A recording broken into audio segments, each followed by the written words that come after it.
عورت وہ نہیں جو ہزاروں مردوں کو دیوانہ کہتے، بلکہ عورت تو وہ ہے جو ایک ہی مرد کو 1000 بار دیوانہ کر دے۔ انسانی دل ایک ہی مصیبت، ایک ہی غم، ایک ہی بوجھ ساری عمر نہیں اٹھا سکتا۔ کرب بھی رنگ بدلتا ہے تو قابل برداشت رہتا ہے۔ میں نے اشفاق صاحب کو کہا، مجھے نہیں رہنا اب آپ کے ساتھ، آپ مجھ پہ غصہ ہوتے ہو، بس اب میں چلی جاؤں گی۔ وہ بیٹھے مسکرانے لگے۔ میں نے اور سنائی، وہ پھر سے مسکرانے لگے۔ میں سناتی رہی، وہ مسکراتے رہے، اور ہر بات پہ وہ مجھے پیار سے بلاتے، مسکراتے، پھر بولے، جب دل کرے غصہ نکال لیا کریں، مجھے پر نکالنا ہے، آپ کسی اور پر تھوڑی نکالیں گی۔ تب میں ان مردوں کا سوچنے لگی جو چھوٹی سی بات پر عورت کو چھوڑ دیتے ہیں اور اس کی زندگی خراب ہو جاتی ہے۔ انہیں محبت نہیں ہوتی، ورنہ مرد محبت کر لے تو وہ سب سن کر اپنی ذات کی تذلیل کرا کر بھی محبت پر قائم رہتا ہے۔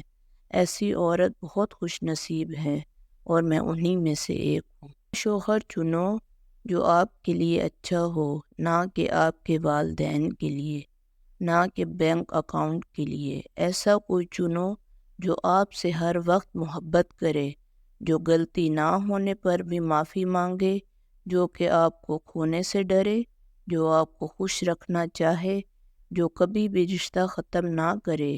ایسے شخص کو کبھی مت کھونا جو ہر وقت آپ کے ساتھ رہا ہو، محبت کا اظہار کیا ہو، ورنہ زندگی بھر کہیں سکون نہیں ملے گا۔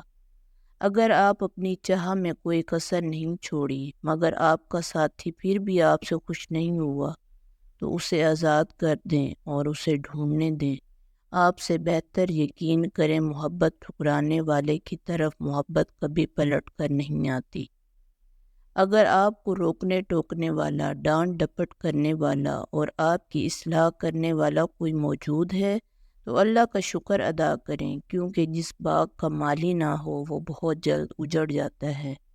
جذباتی ہونا، جلد غصہ کرنا، چھوٹی چھوٹی باتوں کو دل پہ لینا اور جلد رو دینا ایک صاف دل کی نشانی ہوتی ہے۔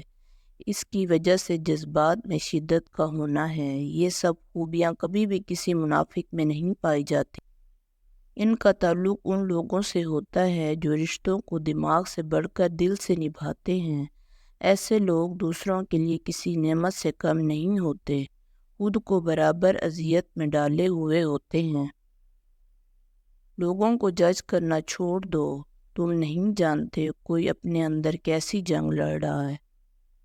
کوئی کسی کی خوشی برداشت نہیں کرتا۔ آپ کو کسی سے محبت ہو گئی، آپ خوش ہوں گے، پر یہ خوشی اپنے بھی برداشت نہیں کرتے۔ وہ آپ کو کہیں گے وہ صحیح نہیں ہے، ہر بندہ اس کے خلاف بھڑکائے گا، اصل میں یہ اپنے نہیں آستین کے سانپ ہیں۔ پر آپ محبت کم نہیں کرنا، جس نے ہر وقت ساتھ دیا اسے کبھی مت چھوڑنا۔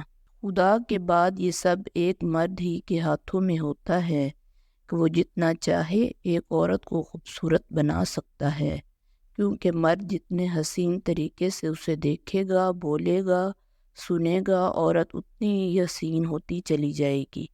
اگر آپ چاہتے ہیں کہ آپ کی شریک حیات نفسیاتی بیمار نہ ہو، بڑھاپے کی عمر تک پہنچنے کے باوجود صحت مند اور تندرست رہے، آپ کے بچے صحت مند، خوبصورت، ہونہار اور اعلیٰ صلاحیتوں کے مالک ہوں، تو اپنی طرف سے کوشش کریں کہ آپ کی ذات سے آپ کی بیوی کو کوئی غم نہ ہو اور ذہنی صدمہ نہ پہنچے۔ آپ اپنی شریک حیات کی وہ تمام جائز خواہشات بقدر استطاعت پوری کریں جن میں اللہ اور اس کے رسول صلی اللہ علیہ وآلہ وسلم کی کوئی نافرمانی نہ ہو۔ آپ اسے اتنا اعتماد، حوصلہ اور اپنائیت دیں کہ وہ اندر ہی اندر گھٹنے کے بجائے اپنی ہر الجھن آپ سے بلا تکلف شیئر کرے۔ نیز شریک حیات پر بھی پورا اعتماد کریں، یہی اعتماد کی فضا گھر کو جنت بنا دے گا۔ مرد ہو تو مرد بن کر ہی رہنا، مرد نام کی توہین نہ کرنا۔ میرے پاس 3 ہیں، میرے پاس 4 ہیں، یہ کہنا مردانگی نہیں ہے، بلکہ مردانگی تو یہ کہنے میں ہے کہ میرے پاس 1 ہے اور میں اس کے ساتھ مخلص ہوں۔